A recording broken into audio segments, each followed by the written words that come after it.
Okay, so just fair warning, it is raining like crazy outside. So if you hear like rain or thunder in the background, like that's what it is. So I recently got back from the Dallas Fan Expo and I was shocked how much fun I had there. Got to meet Kristen Schaal, Ashley Eckstein, McLovin, and I also randomly ran into Chester Rushing, the guy who plays Tommy in Stranger Things. He was just there in one of the lines, so that was, just cool to run into a random celebrity. But one of the biggest surprises of the event, considering I went last minute, was I had no idea the cast of Has Been Hotel was gonna be there. Let's go. Blake Roman, Alex Brightman, Keith David. Also, I got this signature from Amir, the guy who plays Alistair. He was super cool. They were all just lovely. The point is, seeing so many actors and fans of the Has Been Hotel universe, it kind of reignited my passion for the franchise again. And also considering that a healthy portion of y'all are subscribed to my channel because of my Has Been versus Wish video, and the fact that we're celebrating 20,000 Cinebros, which, thank you so much, by the way, that is absolutely incredible. I figured, hey,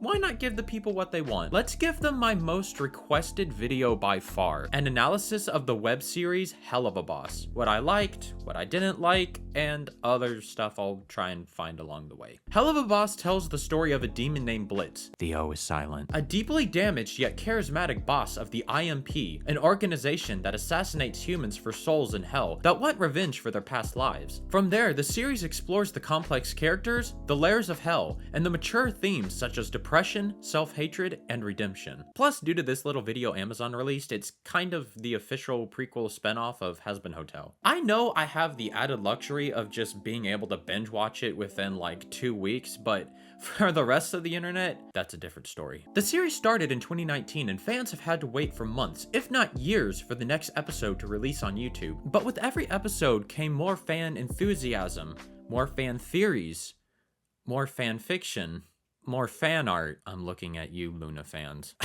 I mean, honestly, I can't blame y'all. I mean, if I was a wolf. The passion amongst this community is very strong, and so is the passion coming from Vivzipop, the creator of the series. And I get it, dude. Like, what a rock star she is. She started out as this small little animator on YouTube and defied all odds by getting not one, but 2 of her projects picked up by a major studio and still having creative control over them. She's an icon, she's a legend, and she is the moment. But with this success, there's a bunch of critics out there complaining about her writing, whether it be awkward sex jokes, inconsistent tones, rushed plot lines, or excessive amounts of cursing. For me, when it comes to Has Been Hotel, I think those problems were definitely there, but it didn't really affect my enjoyment of the show that much. For me, they were more just like a, hey, look out for this next time when you write. But when it comes to Helluva Boss, Buckle up, buckaroo! this show had a lot that works, but there's still several issues that I think hold the show back for me as opposed to Has Been Hotel. The show reminded me a lot of BoJack Horseman. You got similar ideas of a depressed and self-destructive character trying to find some form of redemption despite the horrific shit that he does. Vivzipop has gone on record saying both Has Been Hotel and Helluva Boss were inspired by BoJack in some way. But with this noted inspiration, I couldn't help but compare and contrast aspects of these shows. While the ideas she explores are interesting, to me it felt like the series wasn't really going in any clear direction. They keep setting up all these little things, but I don't get what the end goal is. In Has Been Hotel, it's pretty simple. Princess of Hell wants to rehabilitate sinners and stop the Angels' genocide. Okay, there's somewhat of a ticking clock element to keep things on a steady path, while at the same time explore side characters and plot lines. Even in BoJack, with no clear end goal, each season had a different overarching plot for that point in the story. Season 1 is BoJack trying to write his biography, Season 2 is creating the Secretariat movie, Season 3 is trying to win the Oscar, and so on. With Helluva Boss, we're 2 seasons in and it feels like nothing much has happened. True, we've learned important backstory to some characters, they've set up potential villains, but really nothing of giant consequence has happened yet. Except for this. This is pretty big. That's why, despite what appears to be popular sentiments, I really liked Season 2 more than I did 1. I personally like the change up from the episode of the week formula and deciding to go into more character drama. This leads me to my next point about the characters in the show. which I will grant were good about like halfway through the series. I don't know, season 1 of Helluva Boss to me felt like every criticism people have had about Vivziepop for the past several years just cranked to 11, especially when it comes to the cursing. Now, look, I swear as much as the next guy, okay? The only reason I bleep it out on YouTube is to protect that algorithm money. But I get why people curse and why writers curse. It's fun.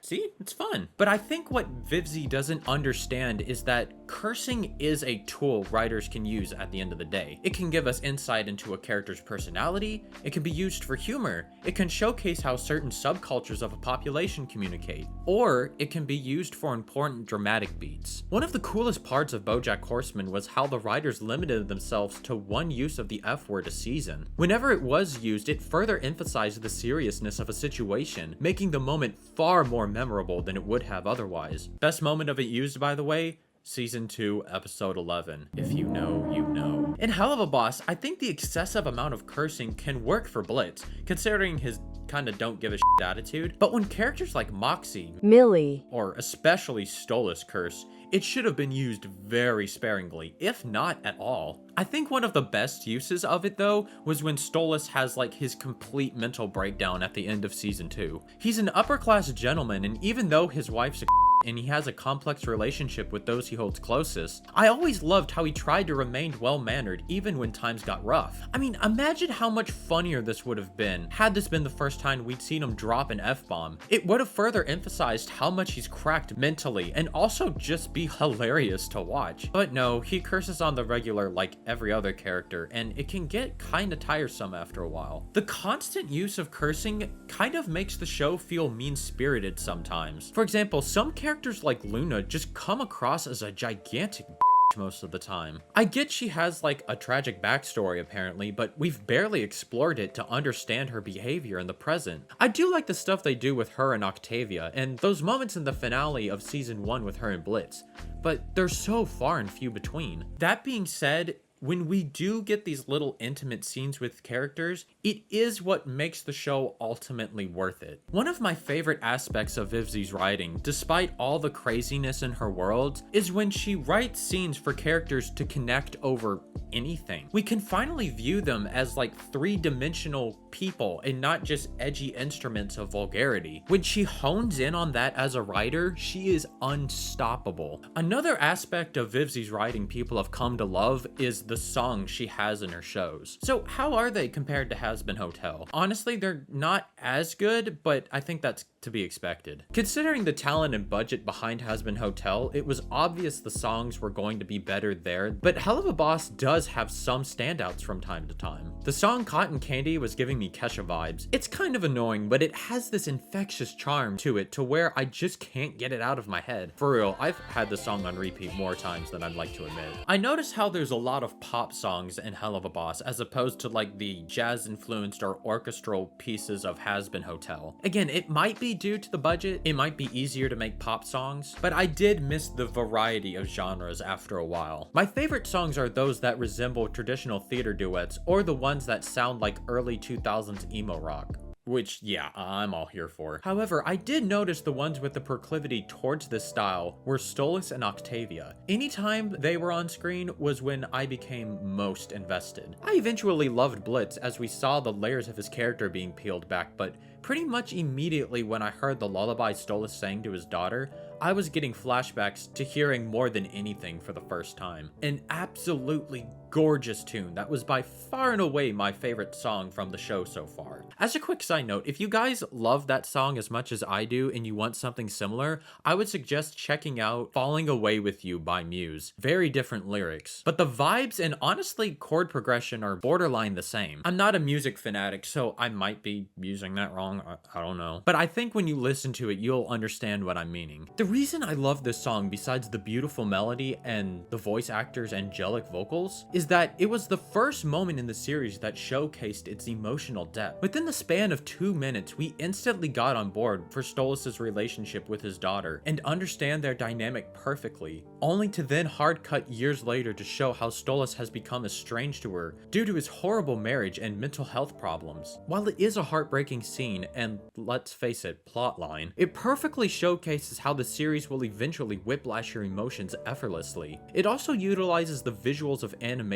to accompany the themes of a father assuring their child they'll be okay even when they're not around. The song Stolas sings about Blitz being a motherfucker was also right next to You'll Be Okay as one of my favorites, despite the edgy cursing that I think takes away from it being a certified classic. Mastermind was also a great standout. The delivery from Stolas reminded me of Jack's Lament from Nightmare Before Christmas. I can see why it's a fan favorite. My next favorite song has to be Octavia's rendition of You'll Be Okay. Again, the visuals and melody are on point, but the way they reworked his song to take on a different meaning for her now is devastating to hear. In the past, his song was meant to be a message of how even when he isn't around or the world is crumbling around her, Octavia will be okay. While this message from her dad was sung with good intentions, the unfortunate message she takes away is to shut out everyone when times get hard, including her own father. I'm aware of the final line saying when creation dies, she can find him in the sky, but to me, I kind of interpreted that line as him saying when they're all dead, he'll be there. In a way, Stolas created a self-fulfilling prophecy of losing his daughter by planting the message she won't need him for anything. Something did die inside of me. My heart. Yeah, that finale was devastating, but I must admit, was very compelling. The other characters, like I said earlier, are definitely more compelling as the series goes along. I really like the relationship between Millie and Moxie. Besides this episode in season 2, they give a much needed breath of fresh air amongst all the pain and misery the show can bring. Also, Millie, low-key hotter than Luna, don't at me. Blitz was very engaging as a protagonist, mostly due to the charisma of voice actor Brandon Rogers. Even if the lines he has can come off as forced or cringe, there's just this bluntness in his voice that makes him so compelling to watch all the time. But it doesn't just have to be funny. He is also incredible in the emotional moments as well, such as the breakup scene he has with Stolas or the heart-to-heart he has with Fizz. As far as the future of the show and seeing what happens next, I'm definitely looking forward to it. I get the world, the tone, and the characters, but I'm hoping with all the plot threads open and the crossover with Hazbin Hotel now, we can finally have some kind of direction for the series to go. While I think the show definitely has flaws, and from the looks of things, Vivzie should be more open to taking constructive criticism, I can't help but admire not only her as an artist, but the art itself. Despite the Helluverse's shortcomings, there's some real good stuff happening at its center, and I for one can't wait to see what she does next.